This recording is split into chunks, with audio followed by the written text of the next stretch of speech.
कीलक। ओम। इससे श्री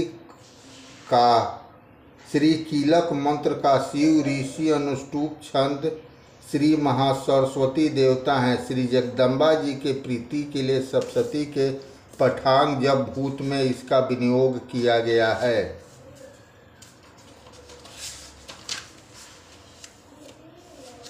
ओम चंडिकाय देवी नमो नमः। मार्कंडे जी कहते हैं, विशुद्ध ज्ञान ही जिसका शरीर है, तीनों वेद ही जिनके तीन दिव्य नेत्र हैं, जो कल्याण प्राप्ति हेतु है तथा अपने मस्तक पर अर्धचंद्र मुकुट धारण करते हैं, उस भगवान शिव को नमस्कार है।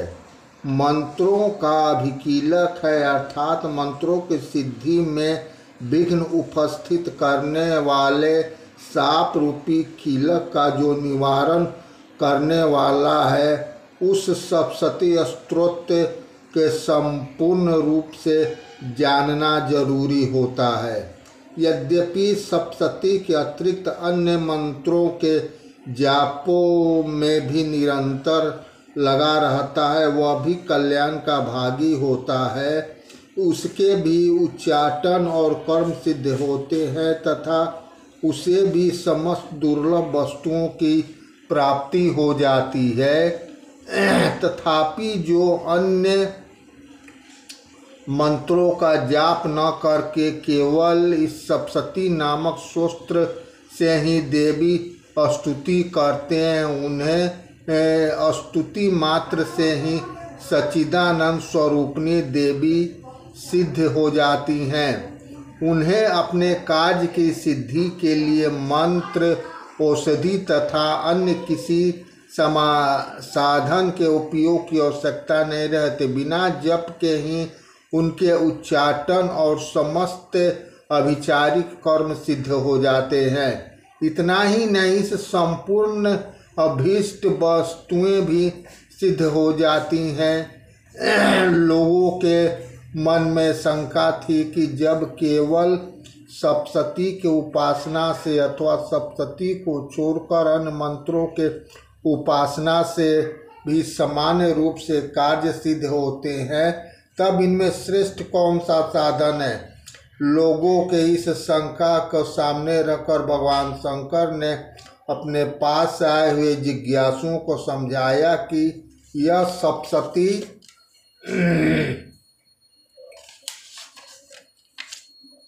सप्तशती नामक संपूर्ण स्तोत्र सर्वश्रेष्ठ और कल्याणमय है। तदंतर भगवती चंडिका के सप्तशती नामक स्तोत्र को महादेव जी ने गुप्त कर दिया। सप्तशती के पाठ से जो पुण्य प्राप्त होता है, उसकी कभी समाप्ति नहीं होती, क्यों अन्य मंत्रों के जाप जन्य से पुण्य की समाप्ति हो जाती है। तब भगवान शिव ने अन्य मंत्रों की अपेक्षा जो सप्तशती की ही श्रेष्ठता का निर्णय किया, उसे यथार्थ ही जानना चाहिए। अन्य मंत्रों का जाप करने वाला पुरुष भी यदि सप्तशती स्तोत्र का जाप और अनुष्ठान कर ले, तो वह पूर्ण रूप से ही कल्याण का भागी होता है, इसमें तनिक भी संदेह नहीं। जो साधक कृष्ण पक्ष की चतुर्दशी अथवा अष्टमी को एकाग्रचित होकर भगवती के सेवा में अपना सर्वस्व अर्पित कर देता है, फिर उसे प्रसाद रूप में ग्रहण करता, उसी पर भगवती प्रसन्न होती हैं, अन्यथा उनकी प्रसन्नता प्राप्त नहीं होती। इस प्रकार सिद्धि के प्रतिबंधक रूप कीलक द्वारा महादेव जी ने स्तोत्र को किलित कर रखा है। जो पूर्वोक्त रीति से निष्कलीन करके सप्तशती स्तोत्र को प्रतिदिन स्पष्ट उच्चारण पूर्वक पाठ करता है, वह मनुष्य सिद्ध हो जाता है, वह देवी का पार्षद होता है और वही गंधर्व भी होता है।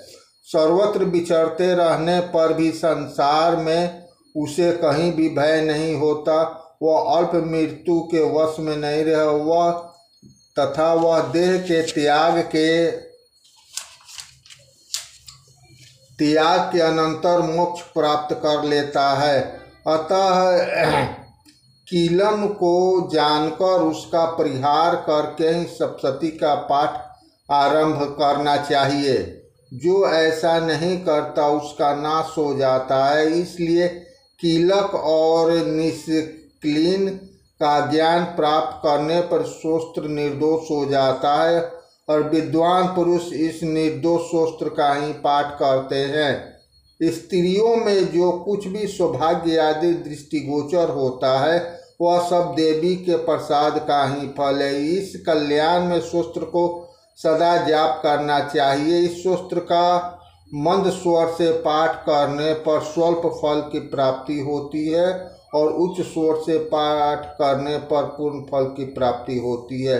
अतः उच्च स्वर में ही इस पाठ को आरंभ करना चाहिए, जिसके प्रसाद से ऐश्वर्य, सौभाग्य और आरोग्य, संपत्ति, शत्रु नाश तथा परम मोक्ष की सिद्धि होती है। उस कल्याणमयी जगदम्बिका की स्तुति मनुष्य क्यों नहीं करते। इसके अनंतर रात्रि सूक्त का पाठ करना उचित होता है। पाठ के आरंभ में रात्रि सूक्त और अंत में देवी सूक्त पाठ की विधि है।